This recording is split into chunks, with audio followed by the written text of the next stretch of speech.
not always easy alternatives to face. They're not, are they?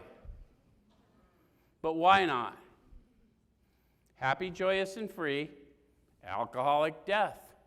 Pick one. Can I get back to you?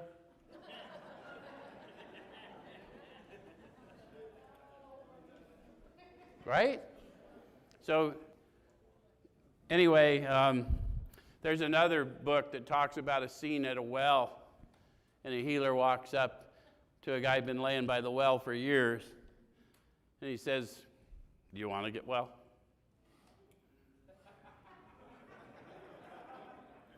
We're not doing anything different here. Okay. But it isn't so difficult. About half our original fellowship were of exactly that type. What type? Atheists or agnostics, declared, half. The first 100, half of them either believed God did not exist or God could not be proven to exist. So now we know something of the demographics. The rest of them had to be what? Believers that were a little soft on, I believe in healings, just not for me. Any of you? Okay. All right, so at first some of us tried to avoid the issue, hoping against hope we were not true alcoholics. Any of you in that class? I'm not that bad yet? How many of you had several stages of I'm not that bad yet? Got harder and harder to find anyone to compare with after a while, didn't it? Okay. So after a while, we had to face the fact that we must find a spiritual basis of life or else. That's what they had to do. How many of you have come to that conclusion? How many of you are not quite sure what it looks like? Okay, good. Perhaps it's going to be that way with you. But cheer up. Something like half of us thought we were atheists or agnostics. Our experience shows that you need not be disconcerted. They gave you a really hopeful phrase there. They separated their thoughts from their experience. So although they did not believe or they did not believe God could be proven to exist, their experience changed their mind. They do not remain atheists or agnostics here, no matter how many times you hear that nonsense in fellowship. They came to believe in power, and that power flowed through them to move into the manner of living. But they didn't come to believe based on a concept or a theory. They came to believe on an experience which changed their mind. Does that make sense? Okay. So if a mere code of morals or a better philosophy of life were sufficient to overcome alcoholism, many of us would have recovered long ago. How many of you have changed your morals and philosophies? How many have discovered you lack the power to carry those out? So that's all they're saying. Okay.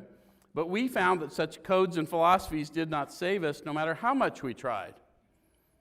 We could wish to be moral. We could wish to be philosophically comforted. In fact, we could will these things with all our might, but the needed power wasn't there.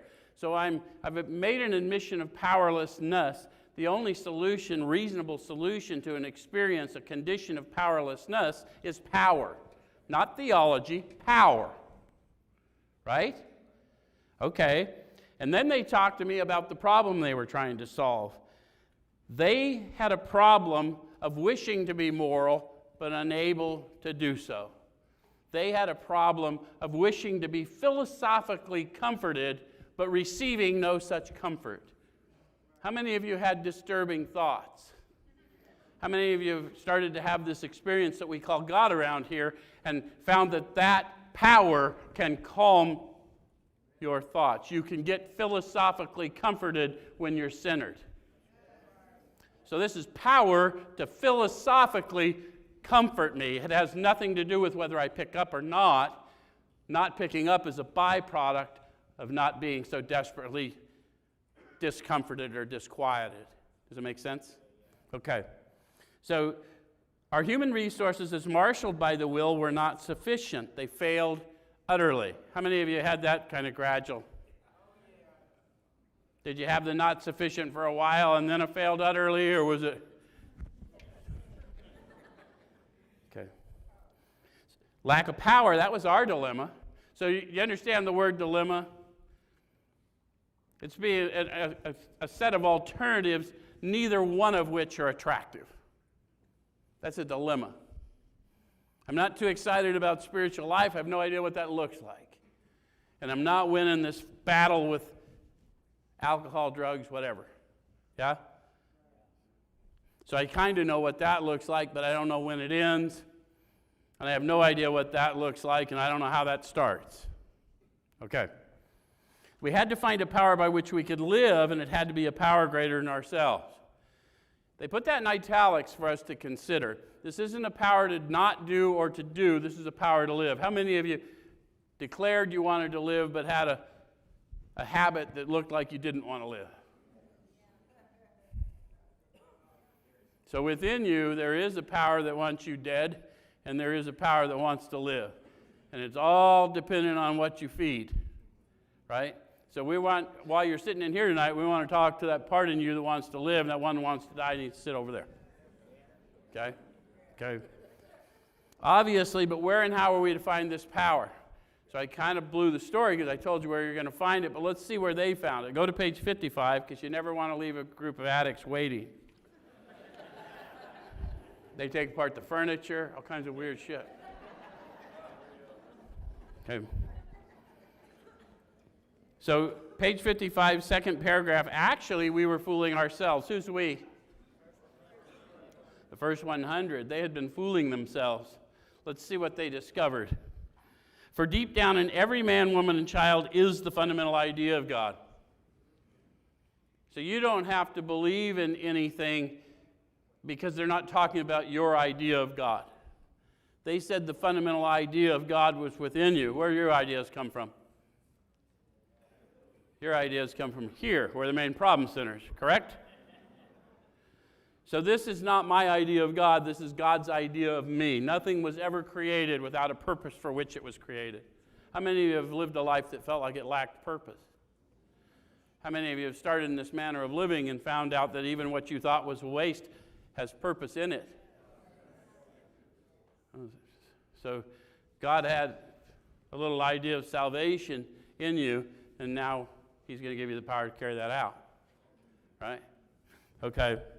So it may be obscured by calamity, by pomp, by worship of other things, but in some form or other it's there. So I'm going to encounter this power, and then I'm going to make a decision to do a searching and fearless moral inventory of me, and I'm going to get armed with the facts about myself. I'm going to find out what those calamities, pomps, and worships are that are obscuring my consciousness of this power so that I can operate informed more of the time.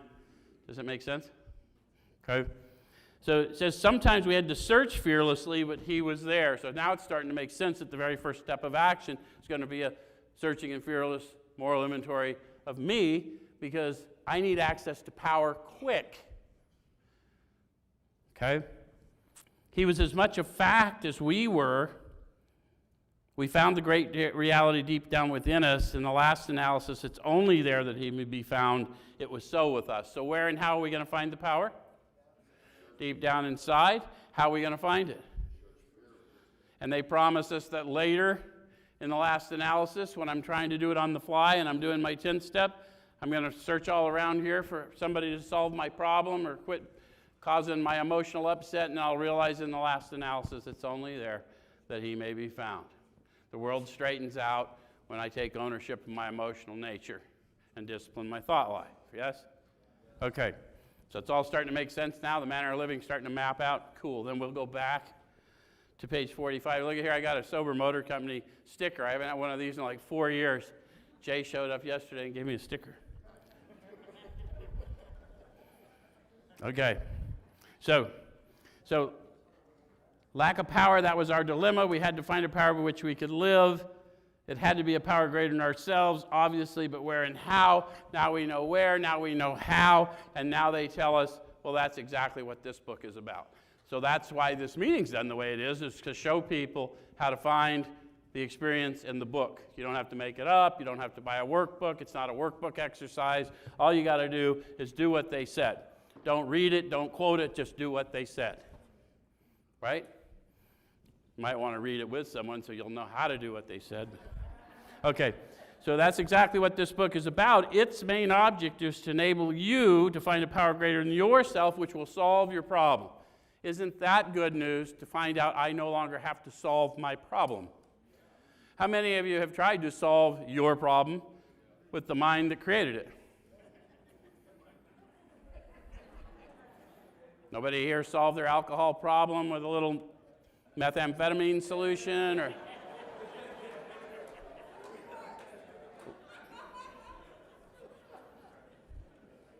Okay, so you got the drift, right? Stone cold sober. How many of you have solved your job problem with joblessness?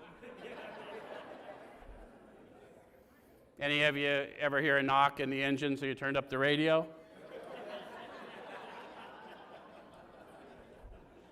So sometimes the problem that we encounter gets made worse by us trying to solve it ourselves, yes? Okay. All right, so that means we've written a book which we believe to be spiritual as well as moral, and it means, of course, that we're going to talk about God. Here, difficulty arises with agnostics. So the people that don't believe God can be proven to exist, right? If you don't believe in God, then what do you care if I say God? So if it bothers you when I say God, you're agnostic, not atheist. Because you've given God more power than some of the believers. Just saying, just pointing a little. Many times we talk to a new man and watch his hope rise as we discuss his alcoholic problems and explain our fellowship. So these guys were very clear to explain to you the difference between program and fellowship. Prior to this book, the program was they went and helped people, they went through the steps, they prayed and meditated. Eventually they wrote down the instructions of the program in the book, and people started calling the fellowship the program. Same way many churches call the building the church, and the building's not the church, you're the church. Okay? So we're not the only ones confused, but we're confused. That's why I'm pointing out. Okay. But his face falls when we speak of spiritual matters, especially when we mention God, for we've reopened a subject which our man thought he had neatly evaded or entirely ignored. Do you relate to that thought process? We know how he feels. So they're with you. We get you. I mean, my actions don't demonstrate my intention some percentage of the time. And in active addiction, a high percentage of the time. How many of you desperately wanted to stop could manifest no outward action that showed it? Okay. So we've shared his honest doubt and prejudice, they said. So those of you who are new, we understand no one's buying this thing right straight up front. You got to buy based on the fact that you see somebody, you feel a certain kind of way in somebody's presence. It's not about what they own or what they possess. It's really about how you feel when you're around them, that you know whose they are and who they are. And okay, so your job if you're new is to share your honest doubt and prejudice. We can't help you if you don't. Because when you ask for a demonstration of the power, we're obligated to give you one. All right? And you will. It won't have anything to do with us. Because you ask, it'll come. Okay? Okay, some of us have been violently anti-religious. How many are in that category? So I would ask you to tell me, where did the violence emanate from? Do you feel it inside you? Sometimes that's a stirring. To others, the word God brought up a particular idea of him which someone had tried to impress them during childhood. How many of you had a bad experience with religious folks? Churches. Okay. Perhaps we rejected this particular conception because it seemed inadequate. How many of you have done that and gone on a search for other things? So that's normal, quite frankly. Everybody that ultimately gets into an enlightened state has been on a quest, typically. With that rejection, we imagined that we had abandoned the God idea entirely. Any of you get to that point? Okay. We were bothered with the thought that faith and dependence upon a power beyond ourselves was somewhat weak, even cowardly. Any of you ever been bothered with that thought? How many of you have admitted you were powerless over methamphetamine, cocaine, alcohol, heroin, fentanyl? Okay. So if I'm afraid that admitting that is weak, then I'm going to have a problem grasping recovery. And once I have admitted that those powers are superior to what I can manifest in my will, then I'd better hope there is a power in me that can outgrow that, right? This isn't a theology. This is just getting to know me better, right? Okay. So we looked upon this world of warring individuals, warring theological systems, and inexplicable calamity with deep skepticism. Have you looked around the world with everyone fighting and all the things going on and thought, if there's a loving God, why is that going on? We looked askance at many individuals who claim to be godly. Have you seen people do unloving things or appear to do unloving things who claim to be godly? We all have, right? We've all been injured by somebody. We'll apologize to you right now for that. If you've been injured by the church, we're sorry. But this isn't, you're the church, and we're going to help you with that, right? Okay? So how could a supreme being have anything to do with it all? So that's a question. Eyesight without insight is spiritual blindness. All of us have asked some variation of that question. How could a supreme being have anything to do with all this shit show? Right? And who could comprehend a supreme being anyhow? Somebody have that thought? Certainly not me. I can't comprehend. I go to great lengths to try and comprehend. How many of you have got a pretty good idea and realize it's insufficient? Okay. Yet in other moments we found ourselves thinking when enchanted by a starlit night, who then made all this?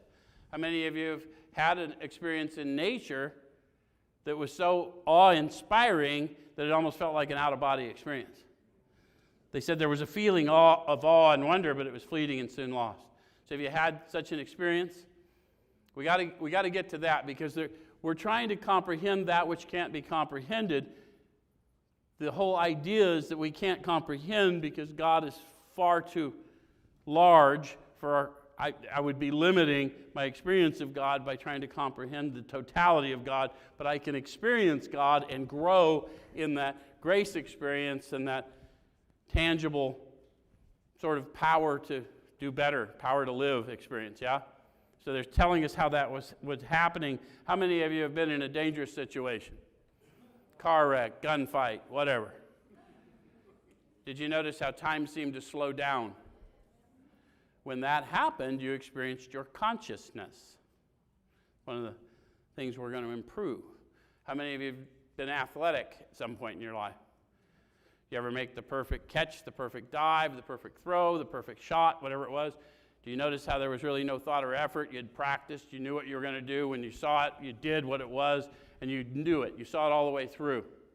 When that happened, you experienced your intuitive self. Starting to make sense? So we're talking about tangible power experiences that we've had, and I've been confused by calamities, pomps, worships, and so I'm confusing what I think I'm doing or that experience with something else. Does it make sense? Okay, so it says, yes, we of agnostic temperament have had these thoughts and experiences. So did everyone who cared to have such a thought or experience? Could you bring something to mind?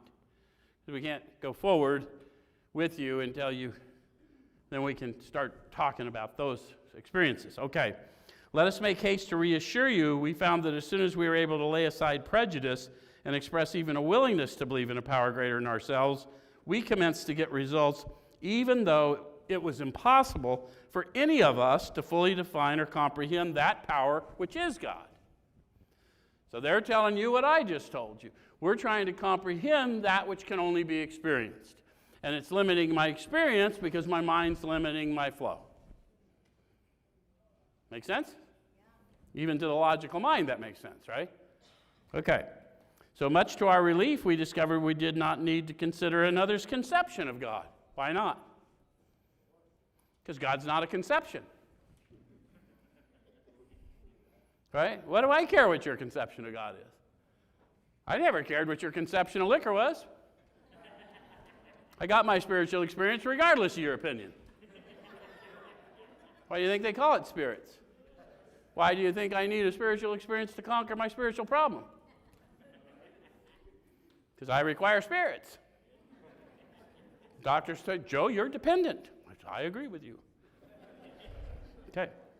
Our own conception, however inadequate, was sufficient to make the approach and effect the contact with Him. As soon as we admitted the possible existence of a creative intelligence, a spirit of the universe underlying the totality of things, we began to be possessed of a new sense of power and direction, provided we took other simple steps. So they're promising you a sensory experience of this power we call God, right? Possessed of, flowing through me, but not of me. But I seem to be in possession of this new sense of power and direction, provided I took other simple steps. And what are those other simple steps? Well, we're in 2. Might want to work through the numerical system. Right? Okay. So we found that God does not make too hard terms with those who seek him. To us, the realm of the Spirit is broad, roomy, all-inclusive, never exclusive or forbidding to those who earnestly seek. It's open, we believe, to all men. Guys, you got to get, we've been looking outside of ourselves all our life for power, and we still do it. Even when we claim to believe, we look outside of it. I want situations out there to change so I can be happy. I want something out there to change so I can be at peace. I need for them to stop doing that. That's all a lie. That's not true. What's going on in me is being projected outward, and I'm giving power to these circumstances that I've painted with my perspective. And I need a bigger perspective, which I receive from going inward. Does that make sense? So when therefore we speak to you of God, we mean your own conception of God. This is where people got lost with you. Just pick your own conception. Okay, we're going to start with your conception, but unless you're the kind of person that says the floor is the limit, we ain't staying down there. We need to start where you're blocked, which is your conception. You learn that God's an experience, not a conception, and then we can improve consciousness of the experience, and my conception widens up. Does it make sense? Okay.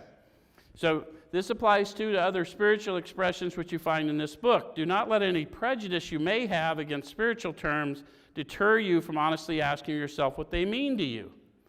At the start, this was all we needed to commence spiritual growth, to affect our first conscious relation with God as we understood him.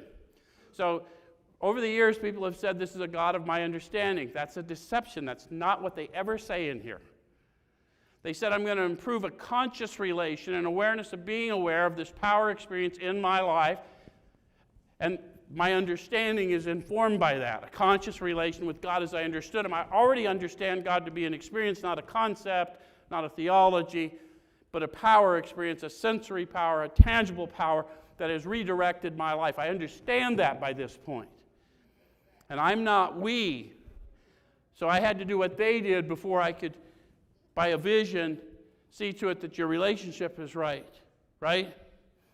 Okay. So it's not a God of your understanding. It's God as they understood him, an experience, not a concept. Tangible, sensory. Does it make sense? Okay. That's why everyone, to a person, came to believe. All right. So afterward, we found ourselves accepting many things which then seemed entirely out of reach. That was growth, but if we wished to grow, we had to begin somewhere, so we used our own conception, however limited it was. And in recovery, we start with, do you believe that alcohol, methamphetamine, heroin, whatever, is a power greater than you? Yes, okay, that's enough. That's where we'll start. And we can go from there. If you believe you're sick, then we'll provide a healer. Fair enough? Okay. So we needed to ask ourselves but one short question. Do I now believe, or am I even willing to believe, that there is a power greater than myself? You got to look yourself in the mirror. Do I now believe, or am I even willing to believe? I'm not convinced, but I'm willing to be convinced that there is a power greater than me. And I'm going to give you one question that's not in this book. If you're not, what the fuck are you doing in here?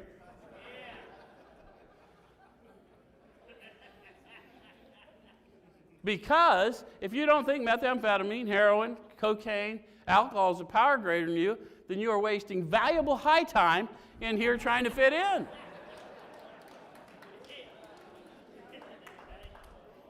This ain't a theology, this is a relationship. That shit had me whipped, and I went out to prove it every day. I'm going to get my ass kicked, watch. As soon as a man can say that he does believe or is willing to believe, we emphatically assure him that he's on his way. Why are they so emphatic? Because they've done it themselves and they've seen it with hundreds of others. This is the story of how many thousands of men have recovered, right? All right.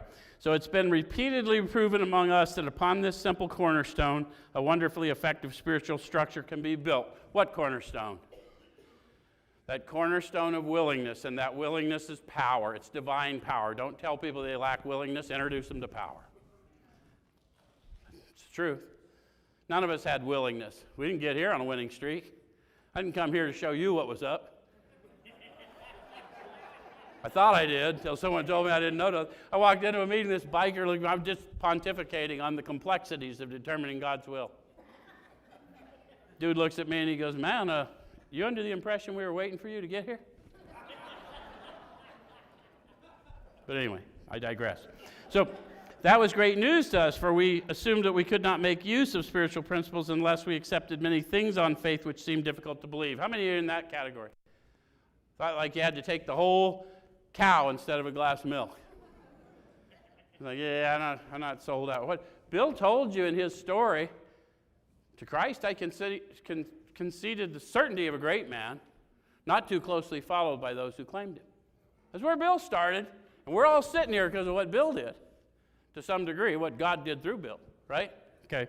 So when people presented us with spiritual approaches, how frequently did we all say, I wish I had what that man has.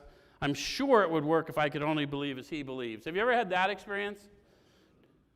Okay, so what we're here to tell you is if you wanted it, if you recognized it, you already had it. What we need to do is wake you up to it. You wouldn't recognize it otherwise. Okay, so but I cannot accept as surely true the many articles of faith which are so plain to him. So it was comforting to learn that we could commence at a simpler level. Besides a seeming inability to accept much on faith, we often found ourselves handicapped by obstinacy, sensitiveness, and unreasoning prejudice. How many of you have found yourself handicapped by those things? I came into a fellowship a long time ago. They would say, I'm sensitive because I'm alcoholic. Any of you been here long enough where you used to hear that?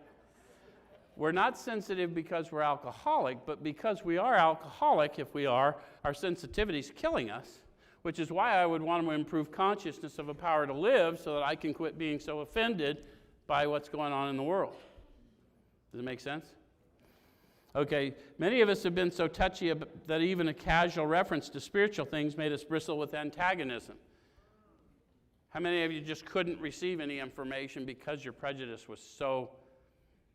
How many of you got more reasonable when you came back from a run? They tell us in here, you might want to wait till he comes back from a run because he's often more reasonable. I certainly was. Can I have a drink of water? This sort of thinking had to be abandoned. Though some of us resisted, we found no great difficulty in casting aside such feelings. Faced with alcoholic destruction, we soon became as open-minded on spiritual matters as we'd tried to be on other questions. In this respect, alcohol was a great persuader. It finally beat us into a state of reasonableness. We hope no one else will be prejudiced for as long as some of us were. The reader may still ask why he should believe in a power greater than himself. So are you there now? What you say makes sense, what they say makes sense, but why do I need it? I'm doing fine. I've been radically changed.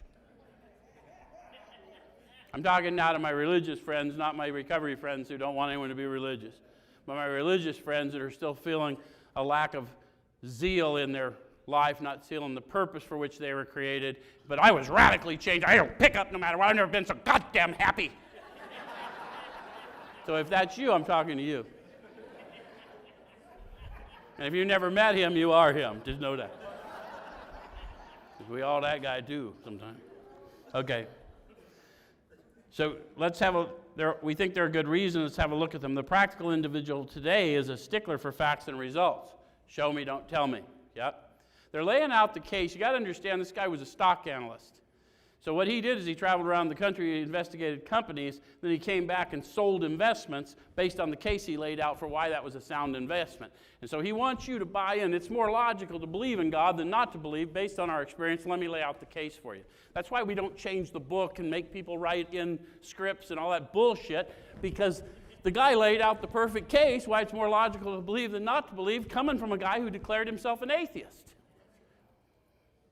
Okay.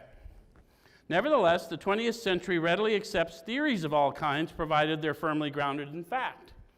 We have numerous theories, for example, about electricity. Everybody believes them without a murmur of doubt. Why this ready acceptance? Eyesight without insight, spiritual blindness. Why do I believe in electrical theory, which I don't fully comprehend, right? I may know something about it, but I don't fully comprehend it because scientists don't fully comprehend it. They know basically how it works, right? Kind of like we know about this power we call God, right? So why this ready accept? Why will I believe this electrical theory that I don't fully comprehend? Because we've experienced its effects, right? If I turn on the lights, they come on. If I put my finger in a socket, I get I've experienced the effects. They're laying out the case. We don't expect you to believe in what we call God without experience His effects. And we're going to introduce you to the effects of God in you. And they go to great lengths to get you to see. You're already believing, you're already acting in faith in all kinds of things. There's a thermostat on the wall. How many of you, if you were warm, would know to go back there, set the thermostat, and then go sit down? Don't sit and stare at it. It's an act of faith. Turn it on, come back. You might sit and stare at it if you're on enough meth, right? Simply because it's impossible to explain what we see, feel, direct, and use without a reasonable assumption as a starting point. So the reasonable assumption is a starting point, why so many of us that are atheists or agnostic or think we are, is we're looking out there because people have said He's up there, He's over there. No, He's in me. And He's in you. And then you're unaware, which is why we want to improve consciousness, the awareness of being aware.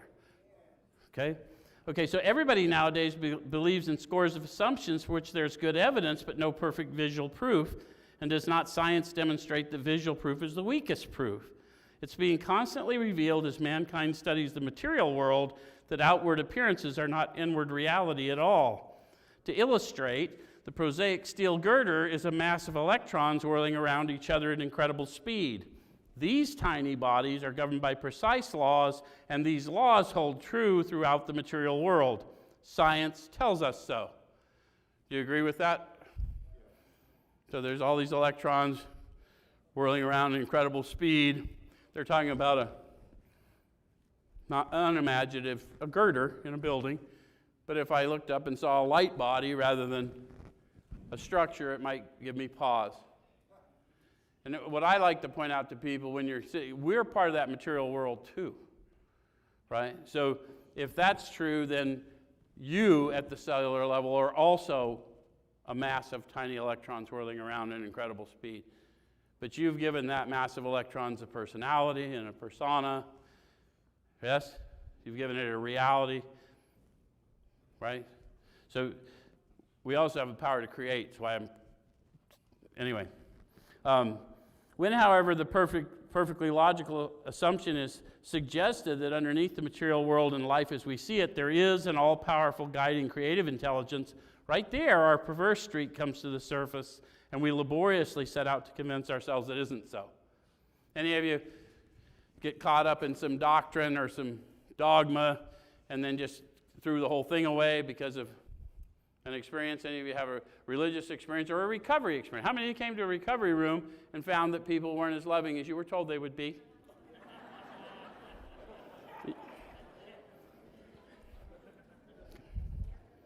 We read wordy books and indulge in windy arguments thinking we believe this universe needs no God to explain it. Were our contentions true, it would follow that life originated out of nothing, means nothing, and proceeds nowhere.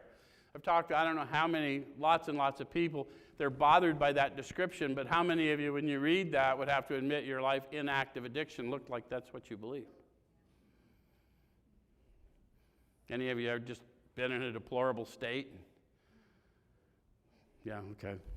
So instead of regarding ourselves as intelligent agents, spearheads of God's ever-advancing creation, we agnostics and atheists chose to believe that our human intelligence was the last word, the Alpha and the Omega, the beginning and end of all. Rather vain of us, wasn't it? We got to go back now. I've got an opportunity to, instead of thinking life goes nowhere, means nothing, is nothing, or I can believe that I am this spearhead, the driving force of this animating creative power. I'm the hands and feet in this realm of this animating creative power that we call God. That's what I can believe.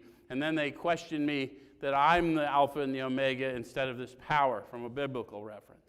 So we got to, because they said it rather vain of us, we've got to consider that, because half of us are atheists or agnostic, the other half are religious, and we got to see if that's true. So Alpha and Omega, beginning and end. How many of you had help in the decision for you to enter this realm as a human? I should see every hand, right? Unless you consulted your parents on whatever happened. The likelihood is you had help in your arrival. So Alpha's out. Now, how many of you in your addiction met many people who did not survive their addiction? How many of you in your incarceration history met many people who did not survive? All our life we met different, right? How many of you thought, why did I survive? Why am I still here? How many of you wished for the end? So apparently we don't know a whole lot about the end. So I don't know the beginning, I don't know the end. How many of you lost a decade or two in your addiction experience? Don't know the beginning, don't know the end, don't know much about the fucking middle. Clearly, it's vain of me to think I'm all it, right? Okay. So now I can agree with him. It is rather vain of me, right? Okay, so we who have traveled this dubious path beg you to lay aside prejudice even against organized religion. So we know they're flawed. We know recovery people are flawed. Lay it aside. Make sense? Okay? We've learned that whatever the human frailties of the various faiths may be, those faiths have given purpose and direction to millions. Notice how they didn't say those churches or those religions or those recovery fellowships. They said those faiths. It is your faith activated that gives you purpose. Right? People of faith have a logical idea what life is all about. Why? Because I believe that everything that happens to me is really happening for somebody, and it's created for a good in the future. I'm being prepared for a coming moment. That's the only reason it's happening to me. And then things don't happen to me, they happen for you, and it doesn't feel so personal. How many of you have learned that? I've been through my steps. Well, you must have missed something there, Chip. Let's have another look at it. Why am I going through this again? Well, so that you can show somebody that sometimes we got to go through something again. Sometimes we should. How many of you have been doing the steps a while and you realize it's not their spiritual experience you seek when you go on a 12-step call? It's mine. Doesn't matter how many people I touch. I'm only responsible for one recovery, and I ain't got nothing to do with that. He did it. Okay. Actually, we used to have no reasonable conception whatever. We used to amuse ourselves by cynically dissecting spiritual beliefs and practices when we might have observed that many spiritually minded persons of all races, colors, and creeds were demonstrating a degree of stability, happiness, and usefulness which we should have sought ourselves. Instead, we looked at the human defects of these people and sometimes used their shortcomings as a basis of wholesale condemnation. So they're talking about maybe my experience of just throwing it all away because it didn't work for me. Right? How many of you had a real confusing recovery experience and didn't know there really were steps and there really were instructions? Any of you had that? I came into a fellowship, they told me, just meeting makers make it. I said, man, I'm feeling uncomfortable. They said, oh, you should make coffee because coffee makers make it. Some of y'all had that experience, right? Then I didn't make the meeting. I stole a fucking coffee pot. Then some asshole finally showed me the steps. I had to go make amends for the seventh tradition and the coffee pot. Because I get it all when I go. Some of you relate to me? Okay. So we talked of intolerance when we were intolerant ourselves. We missed the reality and the beauty of the forest because we were diverted by the ugliness of some of its trees. We never gave the spiritual side of life a fair hearing. In our personal stories, you'll find a wide variation in the way each teller approaches and conceives of the power which is greater than himself. So everybody has a different experience of the power. That's really of no consequence. Once you have encountered the power, if I and you are talking about the power will show up because the power has a signature. Okay? Whether we agree with this particular approach or conception seems to make little difference. Experience has taught us that these are matters about which, for our purpose, we need not be worried. So we'll encounter you with the power, and then the power becomes the teacher, right? Right? We sit down together. Teacher and student are one, and the experience really is the teacher. Yeah? Okay. There are questions for each individual to settle for himself. On one proposition, however, these men and women are strikingly agreed. Every one of them has gained access to and believes in a power greater than himself. Every one. See, we talk to people who go, well, it's okay, you can stay atheist or agnostic. Of course you can, but you will die in your addiction if you've got an affliction like mine. And you'll be miserable until it happens. So why would I leave you there lying to you because it's uncomfortable for me to tell you the truth when you ask me? Doesn't make any sense, does it? Gained access to and believes in. Notice how that came first. Okay? This power has, in each case, accomplished the miraculous, the humanly impossible. As a celebrated American statesman put it, let's look at the record. Here are thousands of men and women worldly indeed. Doctors, lawyers, clergy, business leaders, worldly people, learned people, half of them atheists or agnostics, the other half religious people, a little squishy on their beliefs. All of them flatly declare that since they've come to believe in a power greater than themselves, to take a certain attitude toward that power and to do certain simple things, there's been a revolutionary change in their way of living and thinking. How many of you could use a revolution in your way of living and thinking on the regular? Okay? In the face of collapse and despair, in the face of the total failure of their human resources, they found that a new power, peace, happiness, and sense of direction flowed into them. See how they're not talking conceptually? How many of you can remember hitting that pipe? Power, peace, happiness, sense of direction. So they're not suggesting that dependent people not be dependent. They said shift your dependency based on our experience. Right? We're not asking you to be abstinence. Abstinence sucks. Be spiritually inebriated. The more you work with others, the more flow you will experience, and you will experience ease and comfort in the world without going out in the world to get it.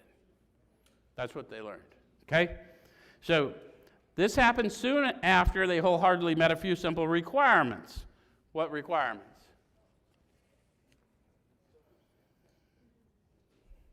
Well, I'm in two. I'm going to need to make a decision. It's going to have to be better than most of my other decisions. How many of you have made a decision and then still stuck? Any of you ever had that problem? Say the prayer. I said that fucking prayer. But you're high. You must not have turned it over. Well, I thought I turned it over. How do you turn it over? Well, I say the prayer. Huh. Why am I saying the prayer? In a power I don't believe in. I've encountered the power, and I'm asking that power to help me go find out who I am and whose I am. Go inside, find out what calamities, pomps, and worships are obscuring my consciousness of who I really am and whose I really am, and then go out and tell others.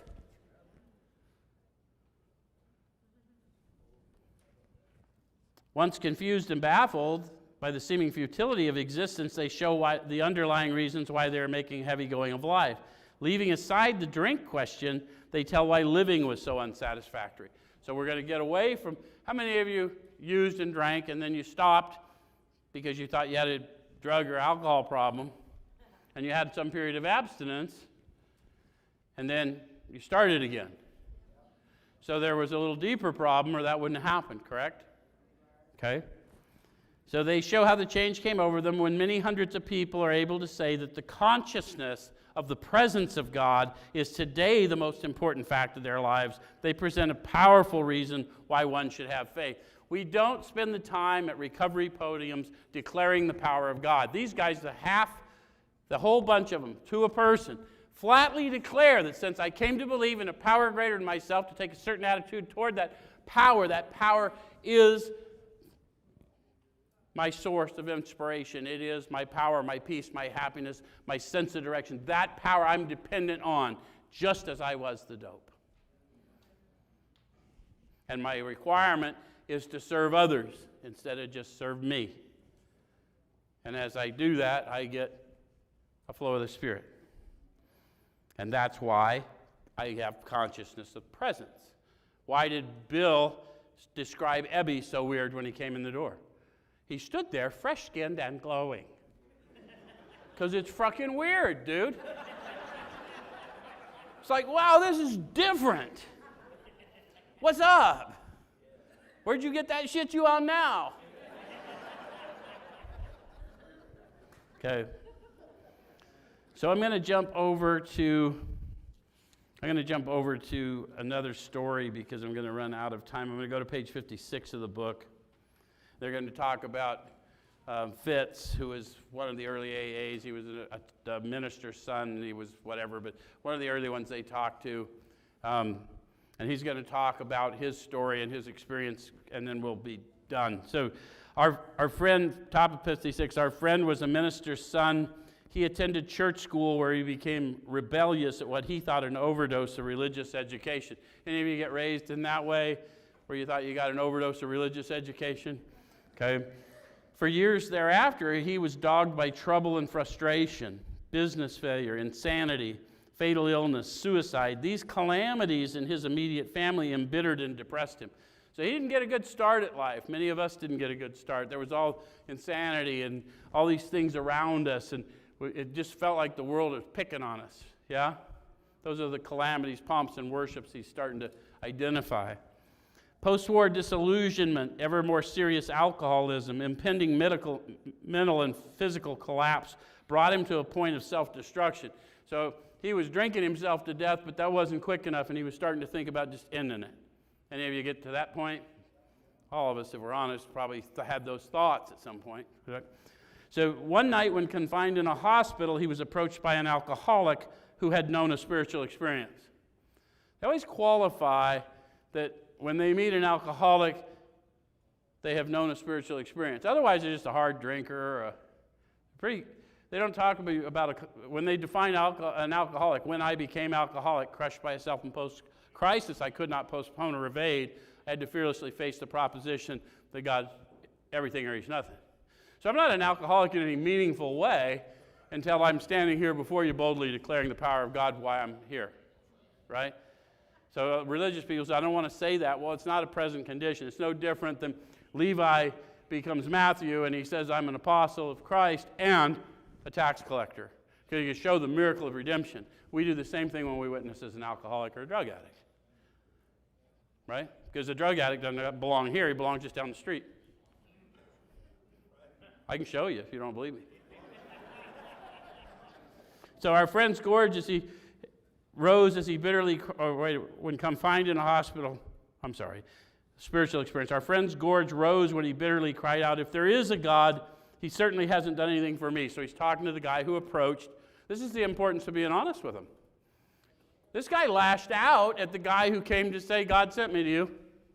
Get out of here, I don't know more about religion than you do. You ever got that lecture? But later, alone in his room, see, what we don't know is we just deliver the power and then it convicts him later.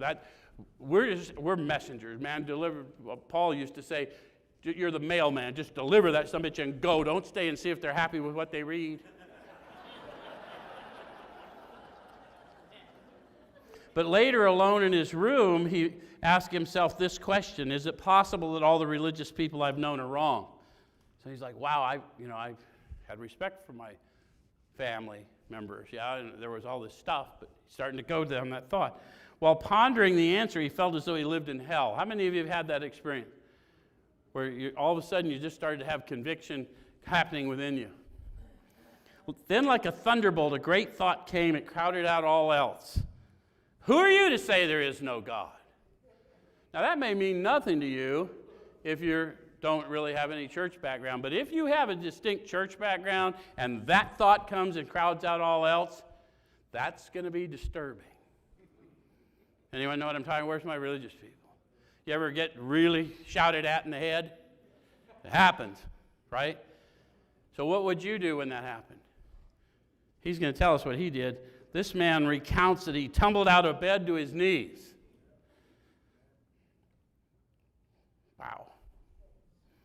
In a few seconds, he was overwhelmed by a conviction of the presence of God. So he knew what that was from his upbringing. So he didn't have to question what it was. Okay? It poured over and through him with the certainty and majesty of a great tide at flood. The barriers he had built through years were swept away. He stood in the presence of infinite power and love. He had stepped from bridge to shore. For the first time, he lived in conscious companionship with his Creator.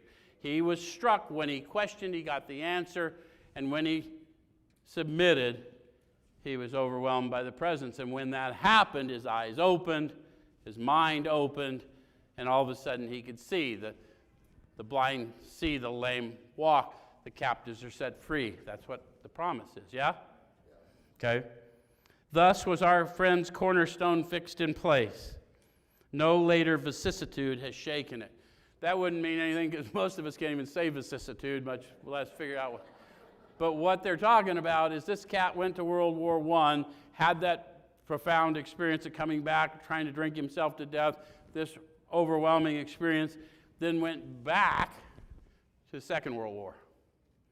And other than he had a cancer diagnosis, he remained sober through all of that. Another war and a cancer diagnosis. No other vicissitude, no other disturbance in his being shook his conviction of presence.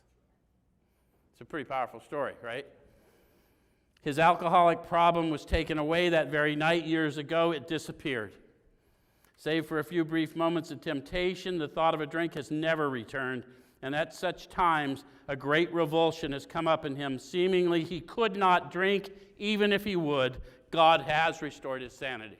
If you do to 11th step, they'll tell you exactly of that experience, and it's because it's not a theory, it's this man's experience and many others. And that's step 2. Next week, we'll look at step 3. Thanks very much.